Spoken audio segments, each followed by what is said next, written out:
Don't Give Up, a South African film, wins the coveted Best Creation Award at the Monte-Carlo Television Festival. And also Danny Boyle, director of 28 Days Later, says the production of the 28 Years Later, the sequel to the first one, was a nightmare. This and more right here on the Film Mandate. I am Papa Otu. Stay tuned.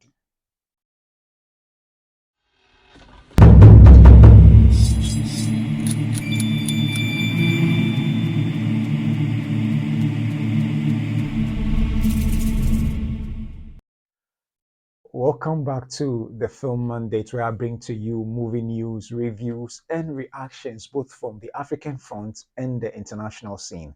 Welcome, all of you, and thank you for joining me for this very episode. So, in this very episode going forward, I'm adding one more story to the two stories that I've been doing regularly, so that we have three more stories. And as time goes on, hopefully we'll be expanding the number of stories, but I thought it's about time to add one more story to what I do regularly.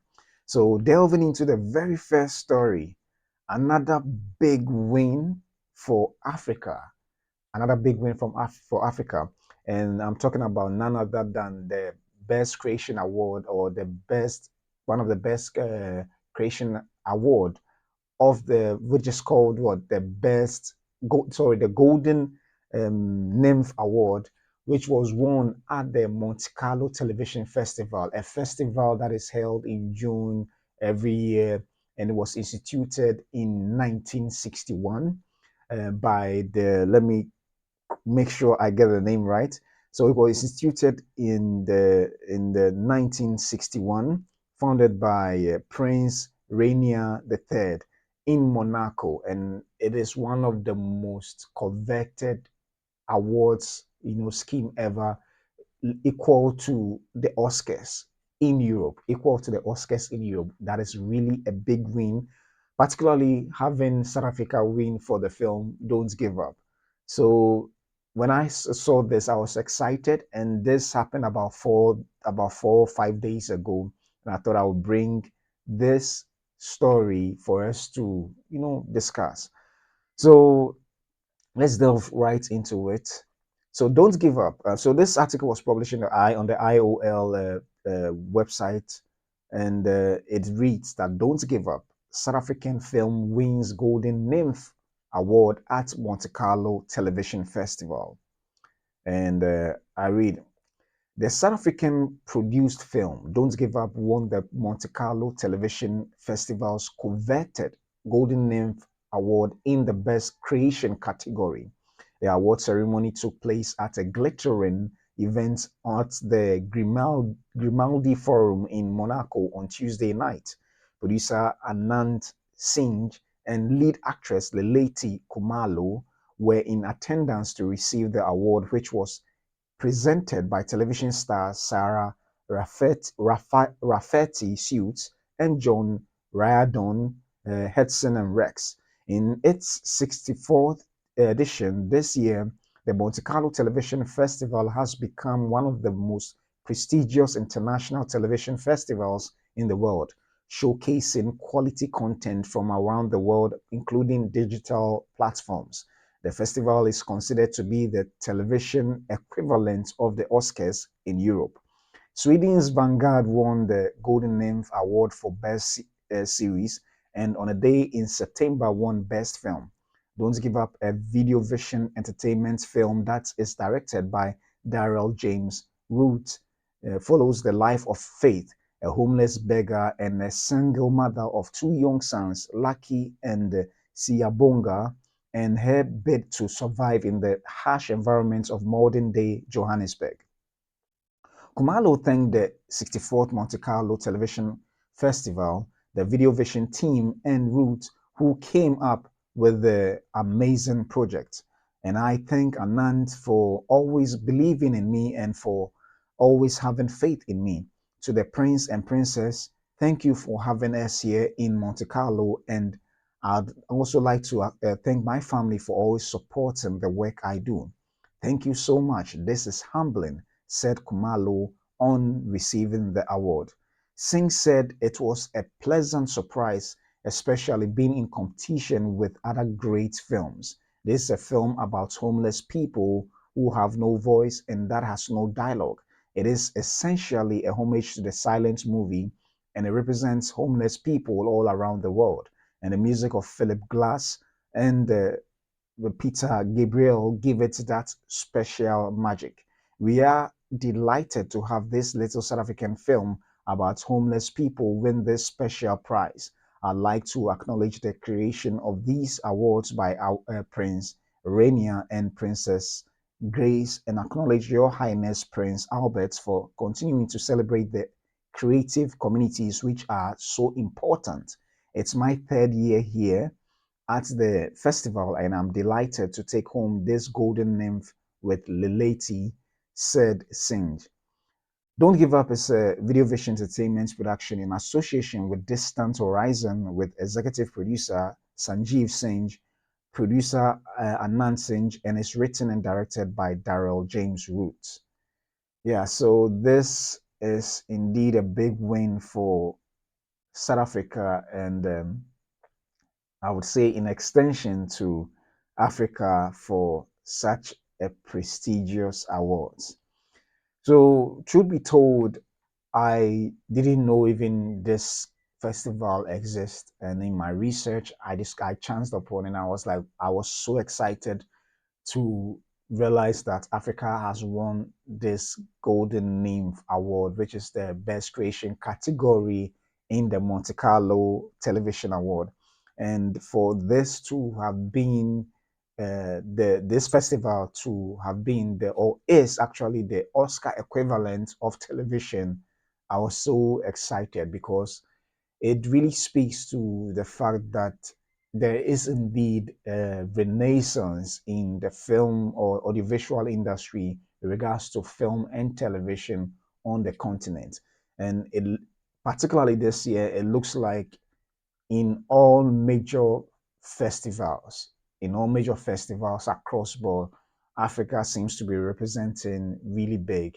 And maybe we are yet to represent big on when regards to the Oscars itself, but regardless, in all the major festivals around the world, Africa has been representing with stories that pulls really on the heartstring of people when it is viewed on whichever screen or platform it is found in. And none other than this is also a special win. It is a win because most often stories are told in this era with all the elements that you find, in both audio and visual. But excitingly, this film, Don't Give Up, happens to be a film that was told with no dialogue. And just as the producer Anand Singh said, it is to honor or pay homage to the silent movie era, where at the time films were made without dialogue, not necessarily because that was how they wanted to make it, but because the the audio, being able to sync audio and and visuals wasn't possible at the time. Even caption audio wasn't really possible, so they found ways and means to tell those stories without necessarily audio, and that became a big thing. And I'm excited that this was a creative choice. It's not the same as the silent era, but it was a creative choice. And from if you watch extensively some interviews they've done, that is a lady and producer Anand Singh, he referenced the film having no dialogue because it is a story that is being told for the homeless who have no voice. They don't have the voice to be able to get the basic necessities as the those who have homes or have the ability to afford basic utilities and all other stuff and a place to sleep do have. So they made it a creative choice not to have the film play out without any dialogue by the actors within, and that I think is amazing. especially in an era where dialogue seems to be the order of the day in every movie. To get the one quip liners and to get those monologue to win the best, actor award or category. That has been the order of the day nowadays, where most often even characters or actors that are nominated for certain categories, whether best actor or supporting, always comes with a powerful monologue or some, and not just monologue, also acting as well. But most often, the monologue or together with the acting is what is considered to nominate an actor. But amazingly, this was not so. This was this was made intentionally without dialogue to stress on the fact that the homeless or the poor, the destitute, don't have a voice like those who are well to do or have enormous wealth. And I think that that is an amazing creative choice to make.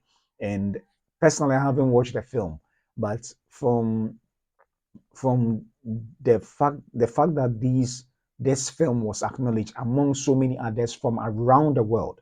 It's not like a festival organized for Africans, but or a category for Africans, but a category that was considered for all films around the world for television, and it still won, means that it really made an impact on the jury in particular. And I'm sure for those who may have watched it, might have also felt the power of the film when it was aired or shown.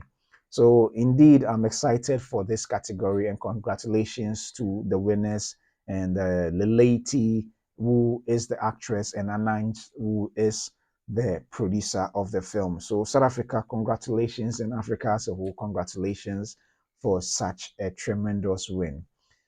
So moving on from our first story to the next, Danny Boyle, director of the 28 Days Later, has brought up some interesting um, developments with regards to when he was shooting his film 28 Years Later, which happens to be a third installment in the franchise of the 28 Days Later.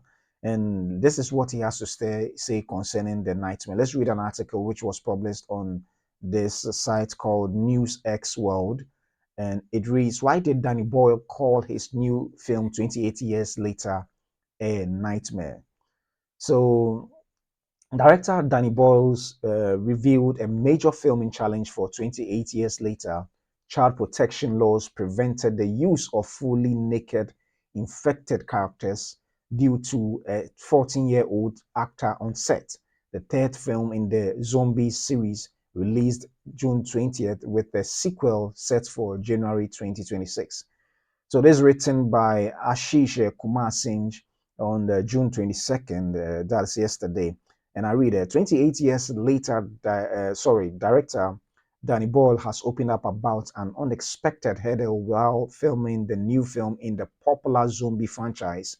Speaking at the London premiere earlier this week, Boyle said it was a nightmare when he learned about a rule that affected how scenes were shot. The movie takes place nearly 3 decades after the rage virus destroyed society. Boyle, while speaking to people, said that in reality, infected people who had been living with that long with the virus would likely have no clothes left. I mean, if you are recently infected, you'd have some clothes. You'd have some clothes, but if you've been infected for a long time, the clothes would just disintegrate with the way that you behave, Ball told People magazine. However, there was an issue. A 14-year-old actor, Alfie Williams, plays a key role in the film as the son of Aaron Taylor Johnson's character. Because of laws protecting child actors, the set could not include fully naked people, even if they were only supposed to appear infected. We never knew that going in, it was a nightmare, Ball said. Interestingly, because there was a 12-year-old boy on set, you are not allowed for anybody to be naked, not really naked. So they look naked, but it's all prosthetics. Boyle added. 28 years later is the third movie in the series, following 28 days later and 28 weeks later. The film hits theaters on June 20th. A fourth film, 28 years later, The Bone Temple, directed by Nia Da Costa and produced by Boyle, is expected to be released in January 2026. And yeah, that is an interesting article. I like this article because, yes, I mean, I can empathize or sympathize with the director Danny Boyle for the challenges that he had to face whilst shooting. I think they never anticipated that that would be a problem, but I am happy that there are laws of this nature that protects the innocency of children whilst working on set, and that is really a good thing. And I'm sure he understands perfectly well. Maybe going into it, he didn't really factor that, and that created the nightmare that he was talking about. Because sometimes then that increases the cost of production because you would have to now bring in prosthetics, which were perhaps not factored into the shoot whilst going in. But this indeed is something that is worth having in place to protect the innocency of children or the innocence of children whilst on set, because uh, storyline like 28 years later is really an adult theme. I wouldn't say an adult, but it's a matured content for matured content with regards to the elements in the film. Gory, it's a dark, gritty story. So obviously, including a child in it, you would have to find ways and means to ensure that they are protected in with regards to the story. And most often for films of this nature, when children are used in the story, even after it is released, when the child is not of age yet, these films are not even shown to them. They are not shown to them because it is still rated in a way that if the child is not of age yet, he or she cannot watch it. And I think it is indeed right that even though in a story that has mature content, kids still exist in this world, children still exist in this world. So definitely, whilst doing these shoots, you would include them. And in that case, whilst including them, if they are not even mature enough to watch the film, it means that whilst on set, they have to be protected or shielded from being exposed to some of the um, mature scenes or scenes that have these mature contents to prevent them from being exposed to them. So it does make sense. And these child protection laws actually exist across board. I remember there was an interview I watched of the director of it's a film that I watched that starred um, oh, why am I blanking out on the name? But it was shot in Africa, and I think it was by Disney. And whilst it was being shot in Africa, the because of certain conditions, it made it quite difficult for them to really shoot the entire. I mean, they shot within that 10-hour shift period, but then it was the weather was hot and was quite difficult and laborious for the children on set to be fully used within that 10-hour period. But because of the laws that were put in place, regardless of that, they had to stick to that 10-hour period shift and not allow the kids to overwork themselves. I think it was even less because the kids are not supposed to shoot with like the way adults will shoot, like the full 10-hour or 12-hour shift. So the producers on set had to ensure that these kids are not stressed out than necessary. And it is indeed something that I admire by producers who are ensuring that kids on set are protected. You know, kids on set are protected. I'm trying to come up with a name, but I'm blanking out. I want to see if I can.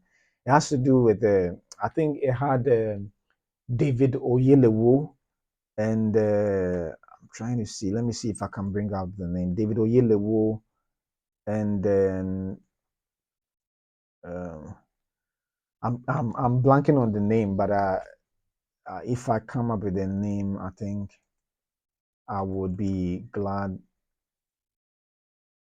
about. It's about so it's about a chess game where and yeah, David Oyelowo, Queen of Catway. Yeah, sorry, Queen of Catway. So these child protection laws were instituted to ensure that the kids are not stressed out. And I remember the director appearing on the Hollywood Reporter and also spoke about some of the challenges she faced, directing the film because they had to ensure that they get the scenes done by the children doing those, shifts to be shot quickly before the time elapsed. So they had to, put all the necessary things in place, and that was directed by Mira Nair. So these are things that are put in place to ensure that the kids are not stressed out, the kids are not quote unquote um, being I mean, they are not unnecessarily put in stress that would cause havoc to them in future. And I'm glad these things are in place. My hope is that these laws, these child protection laws, are observed across board in all countries, regardless of where it's being shot. And so, yes, I understand Danny Ball's challenge, but I think going into his next project, if should there be such a situation, I'm sure he will put the necessary logistical arrangements to ensure that that doesn't happen. If it means perhaps shooting the child on green screen and superimposing it in post, maybe that will be done. But knowing that some directors don't like the green screen or it's needless for certain scenes, maybe the prosthetics was the way to go. And I think it is a challenge that, as a director, most often you won't, no matter how well you plan certain things, you may end up overlooking certain things, or you may encounter certain challenges that you didn't really factor. And I'm sure perhaps maybe he didn't see this coming, but it is still, I'm still glad that someone on set ensured that this didn't happen. And I know he perfectly understands. So, but the 28 years later is still doing well in the cinemas with a $60 million budget. In its first opening weekend, it's made $60 million domestically. And if I'm not mistaken, I think internationally it is still doing well. And when we delve into the box office receipts of the films that were released over this weekend, you will get to know the entire box office opening weekend for the 28 years later. So moving on from my my second story to the third story. One of the greatest film directors of all time, Spielberg, whose film Jaws was celebrated for its 50th anniversary just last week, also named one film that is doing well in streaming. But particularly, he named the film as one of the greatest American film ever made. And that film is none other than The Godfather. So, in an article captured on in Screen Rant, it reads that the 53 years old masterpiece Spielberg called the greatest American film ever made is blowing up on streaming. And this is an article written by Dan Zinski, published 3 days ago. So let me just move on to yeah. So I'm sorry, some of my text are is blacking out. Yeah, so okay, so the Godfather trilogy is now streaming on Paramount Plus platform, and it recently cracked the top 10. It's been on the streamer since June 1st. So Spielberg said while recently celebrating Francis Ford Coppola on The Godfather was the greatest American movie ever made, and it's on Paramount Plus right now, along with its two sequels. Coppola changed Hollywood forever with his 1972 take on the gangster genre, starring Marlon Brando as the iconic Don Corleone. The film became the first ever to gross $100 million, going on to be the biggest moneymaker of all time until Jaws came along and broke its record. That is really interesting. So Paramount Plus subscribers can now judge Spielberg's pick for the greatest American movie for themselves, as The Godfather has been available on the streamer since June 1st and recently cracked the service's US top 10 with an appearance at number 2 back on June 16th via Flex Patrol. On the same date, The Godfather Part 2 also made the top 10, hitting number 5. So, yeah, so our take on the Godfather being a streaming hit, and audiences still can't refuse the Godfather, refuse the gangster classic. The Godfather is one of those American classics that every movie fan must see at least once in their lives. Spielberg saw it when it came out back in 1972 and told the audience at Coppola's April AFI tribute that what the movie meant to him. The Godfather, for me, is the greatest American film ever made. Many artists can and do take a bow from their work on the page, on a canvas, and on a screen. But our applause for you, Francis, is from a different kind of audience. When we are young, it's our parents we want to make proud, and then it's our friends, and then it's our colleagues, and finally it's our peers. But you say are peerless. Spielberg once also revealed how The Godfather's greatness demoralized him, recounting for a bonus feature on the movie's DVD restoration that he was pulverized by the story and by the effect it had on me. And I also felt that I should quit. Thankfully, the director did not quit, and 3 years later, he released the shark attack thriller that would knock The Godfather from its perch atop the all time domestic box office chart. Yeah, so it is indeed, Godfather is indeed one of the best films and trilogies of all time. And not just that, but in the sense that it has influenced so many gangster films, you know, um, ever since. Gangster film ever since. When you look at some of the films that it has influenced, you're looking at Goodfellas, you're looking at The Departed, you're looking at every gangster film that ever exists now, especially with regards to the family dynamics of a family that is involved in crime and all that. Most of these films take their inspiration from what's it called, the the gangster films of the Godfather. And prior to that, yes, there have been films in the old classic cinema or old classic Hollywood. You've had several films that have been made in the gangster genre, but none of them ever redefined the genre as compared to The Godfather.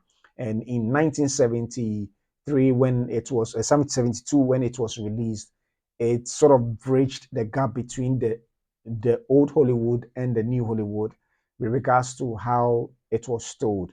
And Coppola indeed marvelously, translated the script by Mario Puzo, which then was actually a novel at first.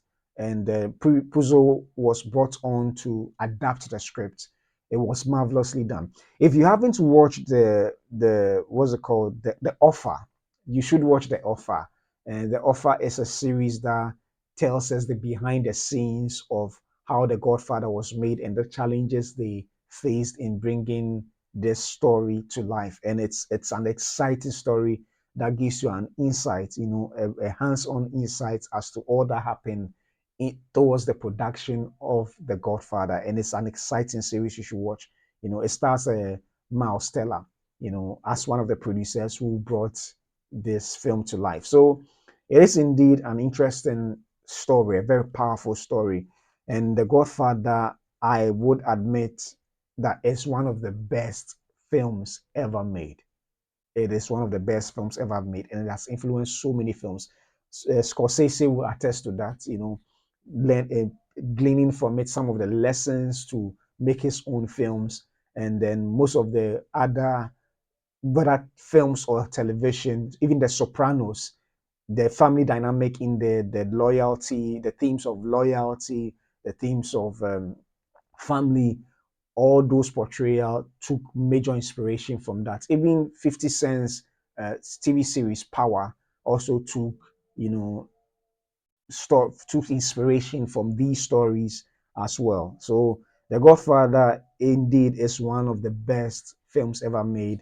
And Spielberg, who is one of the greatest film directors of all time, filmmakers of all time, for him to have said that it is the greatest American film made, well, I'm sure he knows best. So, yeah, indeed, 53 years on, this film is still making impact, and even on the Paramount Plus platform, is still at number one. So it's exciting to indeed witness what is playing out, even years later, even half a century later. It is still notably one of the best films ever made. So today being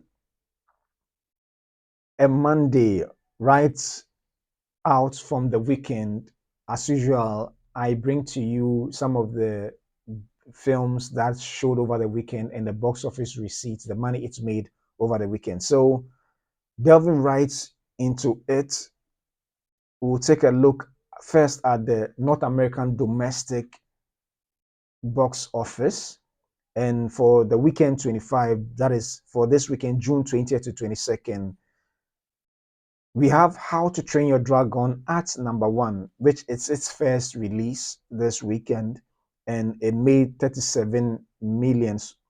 Sorry, it wasn't its first release. So actually, it has made 37 million this very weekend, still at number one, and to make a total domestic cum of 160 million 485 and $295. And number two, which was just released, it's 28 years later. That is Danny Boy's movie, making $30 million. Also releasing this past weekend is Elio, Disney's Pixar's movie, which made $21 million.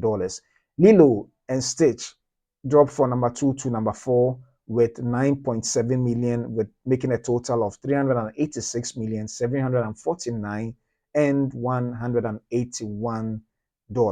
Also a Disney production. And number five, dropping from number four, is Mission Impossible: The Final Reckoning, adding 6.550,000 to a total of 178,378 and $837.